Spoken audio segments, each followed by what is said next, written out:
Guys, nagkaon na po siya, bolda. Samyang.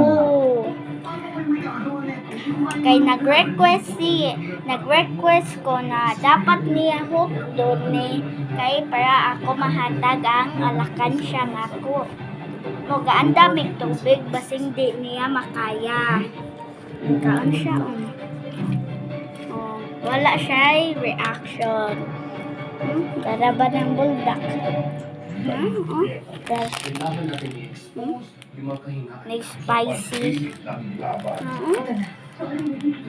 Nakaon na siya. Dali ra kay ni siya maluto, guys. Kung ganahan mo mukaon, mao hilig mo mga hang, palit ra mo sa gisano.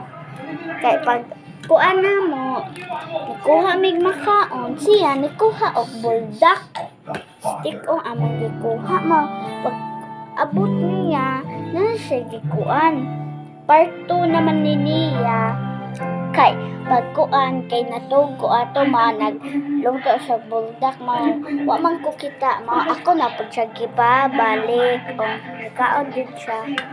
Ato tanawon kung iyabanain na ng tubig or di ra pa. Ano siya. Ipaningot na nikaan na siya. Ato lang siya tanawan kay part 2 na niya. Pagtanaw lang mo sa katong part 1. Kay ang part 1 itong man ko ato, wa ko kita basing iyan na i-post. Pagtanaw na mo sa iyang part 1, niinam siya tubig.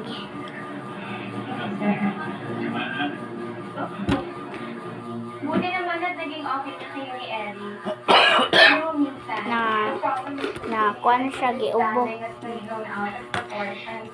Pagtanaw lang mo ato part 1. Kay ni wa man ko kabalo na niinom ba siya tubig or wa.